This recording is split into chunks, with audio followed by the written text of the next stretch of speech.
Hi, it's Karen and Stephen again, and we're talking a little bit today about Project 2025. Stephen, you were just asking a little something about what it's about, or Right, and Karen has given a beautiful, brief summary. I've not read it. Karen has read every bit of it.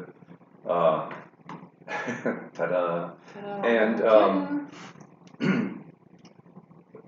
she said that one of the aims, or part of the aim, is to make of this country what they think was the intent of the founders, to make it a Christian white man's country. Christian nationalist. Yeah. First of all, most of the founders were not Christians by any stretch. They were deists. If you're going to be a Christian, or if you're going to be a Muslim, or if you're going to be anything, you have to believe in certain things. None of them believed in, none of them. Almost none of them believed in the Trinity. Jefferson,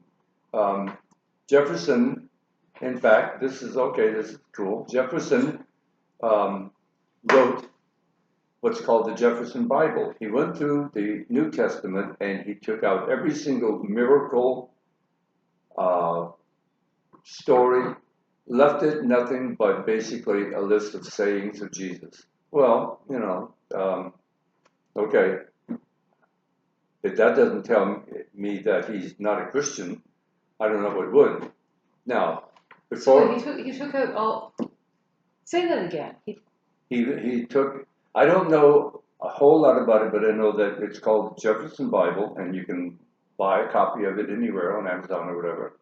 He went and said, no, we don't want anything to do with miracles, because deists don't believe in miracles. So he took out every single miracle story, and probably other things too, but left basically with a book of sayings of Jesus. That's what it was. Again, he was I was going to say, some people are going to say, oh, how awful, saying he's not a Christian. I dare say that Jefferson would not have been insulted if you told him he was not a Christian, because he knew he wasn't. He was a deist. As were Adams and most of the others. This is an oversimplification, but deists basically believe, what do they call it? God is the clock maker. God wound up the universe, wound up the cosmos, and set it in action, in motion, and he stepped back. And he certainly is not in Jesus or anybody else performing miracles. No. Now that's not. You ask any person who claims to be a Christian, Catholic, Protestant, whatever, that's not Christian. So to say that that's what they're basing a big part of their Project 2025 on is BS. Well, but I think that these guys are not. I mean, not being a Christian and not being versed in the Bible and a lot of other things. The truth of the matter is that I know that these guys are also not.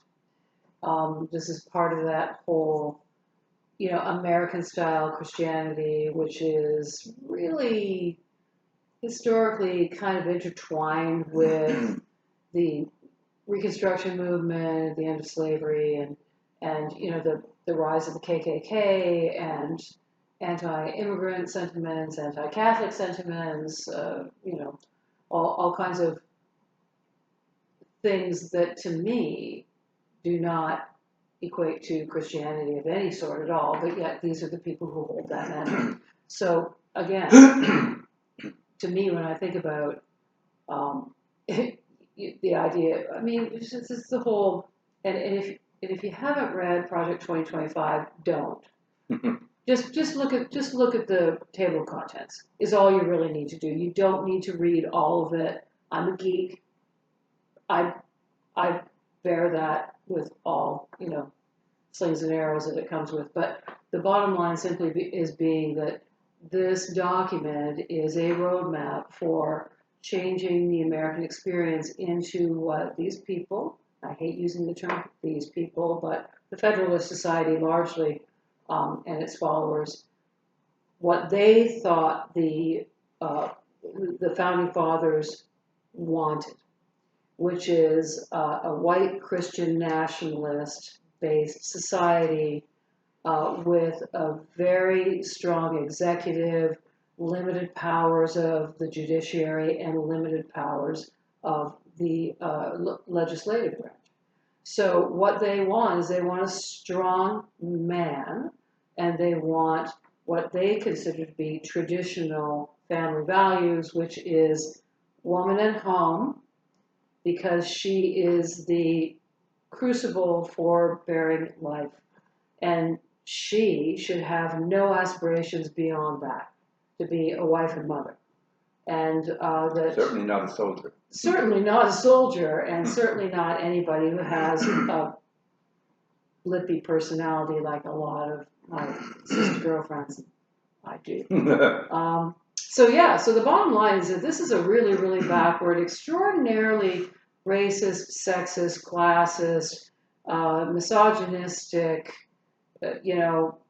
hateful, bigoted, anti-immigrant, anti-anything other than white male supremacy kind of platform.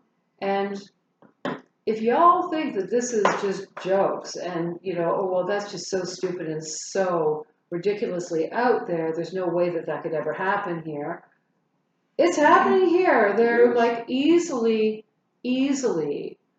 a third of the way through their agenda. Now, there's lots and lots of court cases, and I get the vapors thinking about how much of the federal tax dollars that we all pay are going towards fighting court cases about these absolutely obviously unconstitutional executive orders that the Orange Menace in the White House is writing.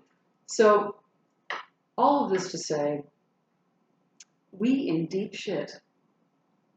And I don't know how we're going to get out of it, because the legislative branch is doing nothing as the Republicans who are not MAGA are not stepping up. And the Democrats don't have anything. They can't fight. They don't have any power. And so this stuff is just going to be allowed to happen. And already Trump and his henchmen are talking about the Insurrection Act, lying about conditions in Democratic-led cities, and they're going to either keep the midterm elections from happening or skew them so dramatically so that they keep anybody of color or reduce the availability of polling stations in Democratic cities. This is what they're going to do. They've already told us this is what they're going to do, and they're making it happen. And we're just like whistling past the graveyard. Oh, that can't happen here. This is not, this is not a third world country. We're not all of that. We're the greatest country in the face of the planet. It's like, hello, we are not. We are not. If we ever were, we are not now. We are absolutely not now. So, there's my assessment of Project 2025, and so hope alcohol sales continue to be of low price, because we're all going to need the shit out of some booze.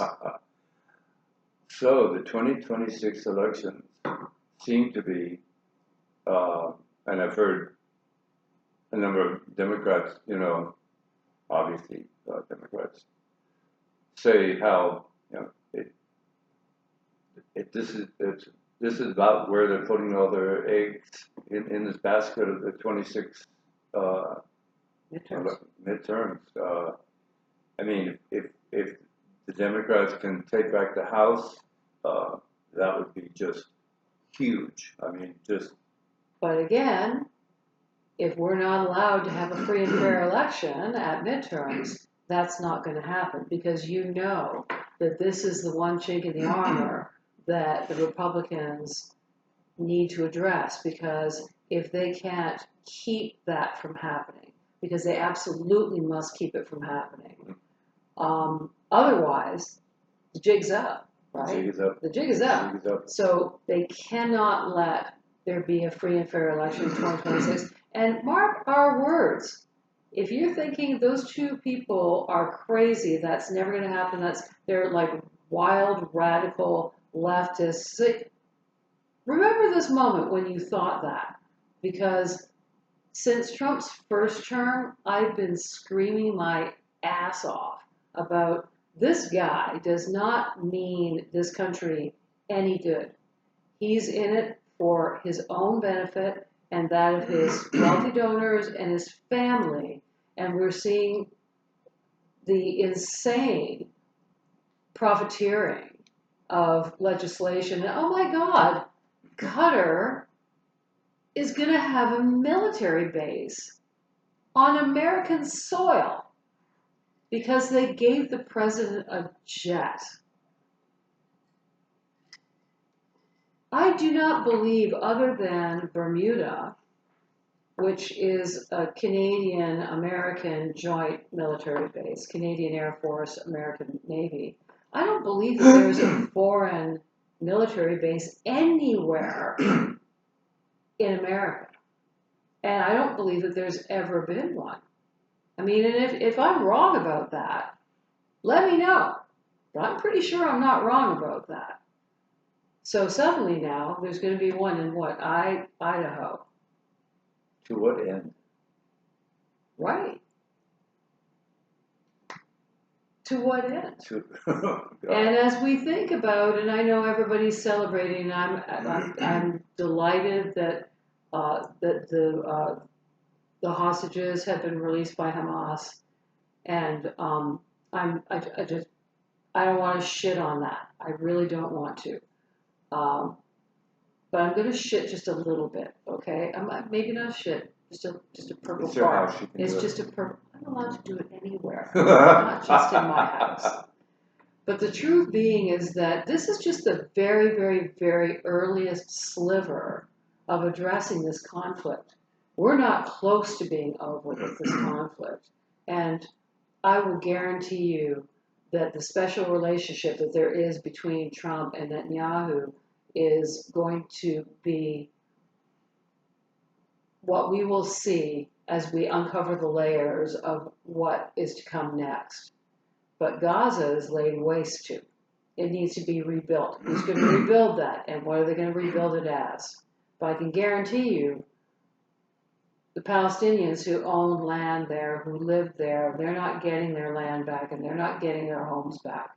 It's going to be a feckin' Trump Tower and an enormous, vacation spa, destination for the world's rich and famous. And most of those are, well, I don't know most of those, but a lot of those are in the Arab world right now, and that's who Trump is cozying up to. And that's who Jared Kushner's been cozying up to since the first Trump administration. Jared Kushner, sweet Jesus. Or sweet Moses, whatever.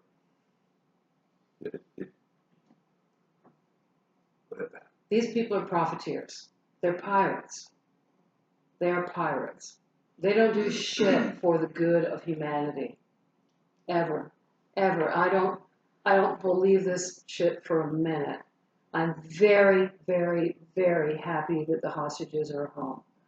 But I know that there's a long way before peace is established in Israel and in Gaza particularly. And just,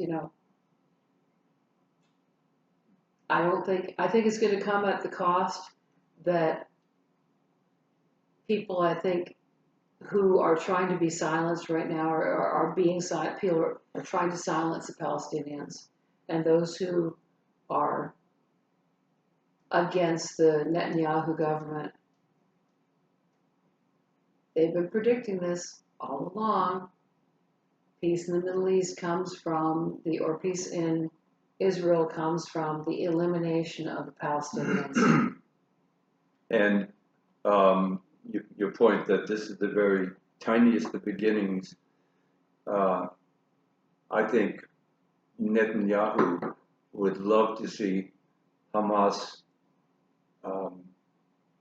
start attacking again. He wants to get in. He wants to get back into Gaza. He does not want Israel out of Gaza. He doesn't. And well, they haven't agreed to do that either. right. Yeah. And you know, if peace were to come and all that involves, then Netanyahu is going to go to jail. And that's the one thing that keeps the war, has kept the war going, and will keep the Palestinians from any of their rights. He just wants to stay out of jail because that's the only thing that's been keeping the war going. Well, it's not the only thing, but it is probably the major thing that's been keeping the war going. Meaning Netanyahu, you know, sort of either ignoring or putting up all sorts of obstacles. Because as long as the war keeps going, he at least thinks that the country needs him, so he can't be indicted for the crimes that he's going to be indicted for. If there is peace and if everything is nice and stable. Well, the world courts would like to see him on trial for war crimes as well. And so that's, you know, oh, let's make sure that we do this big international celebratory, oh, we made a great breakthrough. Thank you so much to President Trump. Push your ass here, you know, and you deserve the Nobel Peace Prize and all this other shit. I mean, there's nothing peaceful about this resolution. There's been nothing peaceful about this conflict from the very beginning. And, you know, Hamas is a terrorist organization, but, I mean, terrorism comes from something. It's not born out of nothing. And I think this is such an unpopular and probably, you know, I could probably at some point in time in the next couple of years, as the Trump administration continues to blow their horn, somebody's going to say, you know what, bitch, you need your citizenship revoked. Go back to Canada, you bleeding heart, radical, loony, left wing, blah, blah, blah. Anyway, is what I have to say about that. All right. But the bottom line is that if you read Ta-Nehisi Coates's, you know, his writings about visiting Palestine and talking to the Palestinian people and seeing conditions that they've been living in, and this is like, you know, not just in the absolute devastation of Gaza. This is just as since 1948. Right. I mean, the point being is that he has said, and I think he's absolutely right. I mean, I've not visited, but I've read a lot about the conflict. I've read a lot about that part of the world. And the bottom line is that it does sort of feel very much like it's apartheid. It's like, you know, yes, you were here, but you're not here anymore, and we need what you had because you don't have it anymore because we're taking it. And now you need to live under these circumstances, which in most circumstances, I think, are untenable. It's about push, push, push to the absolute edge of the world, and then, boop, off you go. We'll resettle those of you that remain somewhere else. We'll give you very nice places. We'll give you nice places. We'll put you in, I don't know, like maybe Turkey will take you. Perhaps Egypt might, you know, we'll make nice, affordable housing for you. But you will coming own to the United nothing. States. No. And you won't be coming to the United States. No. Yeah. No. You're not white enough to begin with. So I'm pissed off about it. I'm trying hard not to be super like out there pissed off because we should all be happy that the hostages are coming home. And I am. But, you know, this nonsense about Trump and the Nobel Peace Prize. You know who should have won the goddamn Nobel Peace Prize? Jose Andres. That's who should have won it. He's been nominated a number of times. Do you know what I mean by that? He's the guy who does World Central Kitchen. Oh, yes. Yeah, the guy's like, Yeah, regardless sure. of whatever's happening, if there's a natural disaster or a war or whatever horrible circumstances there are in the world, he just takes, Right. his team, and they just go there, just feed everybody. They just feed everybody because that is the sustenance of human life. And if you are in horrifying circumstances and you cannot eat, they're going to be there. They're going to make sure that you actually can eat. I think it was just so wonderful that that creature did not get the prize. That's just, Well, he hasn't done anything yet to deserve it, and I don't know what he's even talking about. These 7 wars that he has stopped. I The fuck know. is he talking about? Nobody You know what? knows And I will except tell you him. also, if he can name each one of the conflicts, I bet you he cannot point to any of those countries on a map. No, no, that's giving him way too much credit. Way too much credit. Yeah, let him be John Bull. No, who was it? John? No, it wasn't. It was Mark Kelly. Who was it? The general in his first administration who called uh, from NPR, Mary Louise Kelly into his office, pulled out a map of the world without any of the names on the countries and said, point to wherever it was he was trying to get her to stop talking about what they were doing.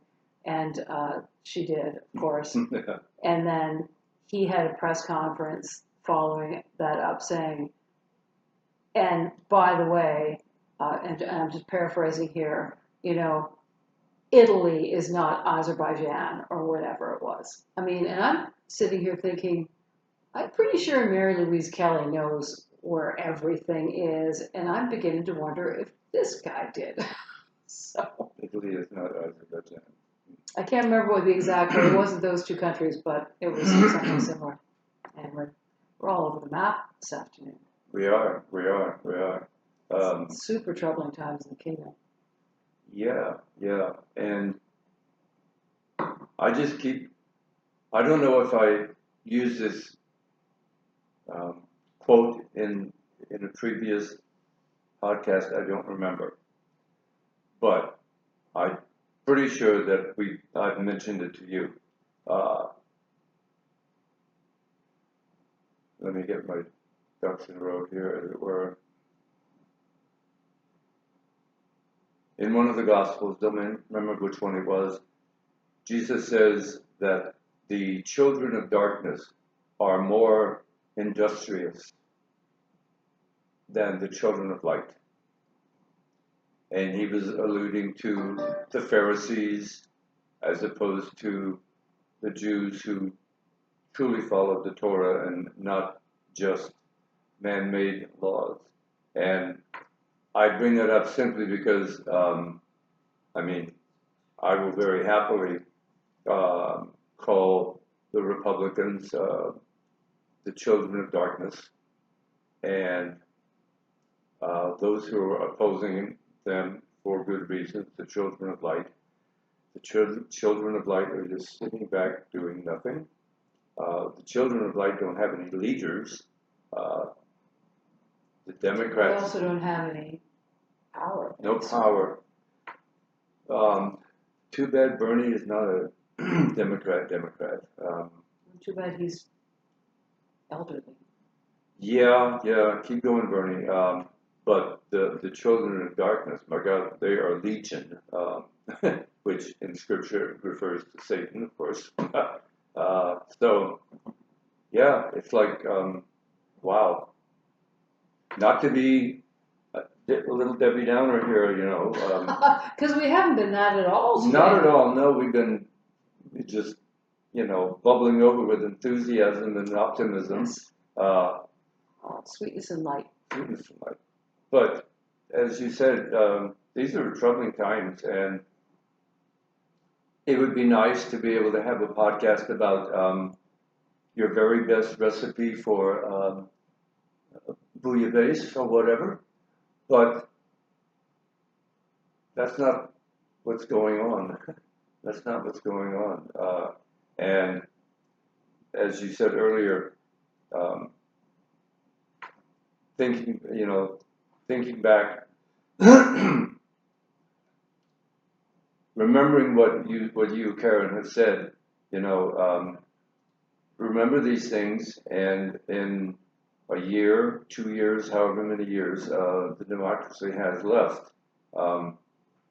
Remember that there were some people, Karen and others, who said these things were going to happen, and it was not some crazy ass liberal.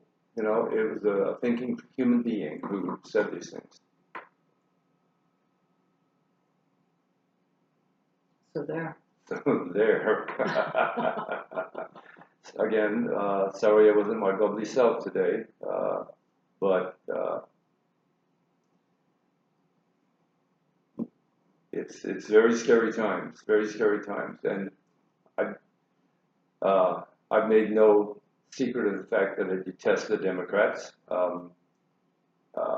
Which in one of these videos soon, we're going to explore what that means and why he says that, because I don't think, well, I have my own opinions about what he thinks. But I'm going to let him use his own words to describe why that is. But we'll explore that in time, definitely. Right. But having said that, I don't know which is worse, despising someone or loathing, because I despise one and loathe the others, the Democrats, Republicans, whatever. They can all go to hell. Plague on both their houses, and but especially on the Republican House right now. If keeping the democracy is important, if it's worth fighting for and keeping, then yes, a plague on the Republicans. And I thought, since there was an election here in the city just this past weekend, thinking about voting, and a couple times I've asked myself in the past 4, 5, 6 months, could I vote for a Democrat? And my God, a story about my dear little Cajun granny. Of course, everybody was Democrat back in that time. And I don't know how, I don't remember the context, but talking with Granny about voting in Republican, Democrat, and she said, Shab, you can vote for the Republicans, just don't tell me. And I said, Granny, I promise I won't tell you if I ever vote Republican. I'd have to consider voting Democrat if these days, I guess, and that to me personally tells me how awful things are. Well, but okay, so just, in your granny's days, the Republicans were the party of Lincoln. Right. And they aren't that anymore. The right. polls Sure. switched after the Civil Rights Movement. Right. Yeah. So, in the South, Democrats used to be the bad guys, and now the Republicans are the bad guys. Right. Yeah. Democrats used to be the party of the KKK. Right.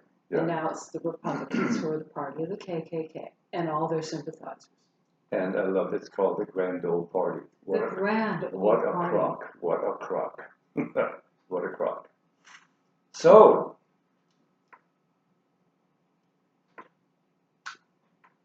are we finished for today? We can be finished for today. Are you finished for today? I hope not. I hope that your conversation continues on, and I hope that we see you next Monday, which is October 20th. Oh, yeah. Which is going to be our next Making the Point Philosophical Society meeting. Lots of fun. Lots of fun. Please come and join us. It's going to be, I think we'll have the next one here at Casa Pelican, and then if the crowd warrants it, we might move someplace else. But until then, try not to bury yourself too hard in American news. If you really want to know what's going on in the world and also in America, listen to some international news. I highly recommend the BBC World Service. I recommend the CBC, the National. Try and check out Andrew Chang's About That segments. And yeah, you're not going to hear what's really going on in America by listening to American TV. And there is a lot of the world outside of this country. Yeah, A whole lot. Big old diverse world out there. There's Right. a lot going on outside of here. Right. Anyway, until the next time, à la prochaine. Hasta la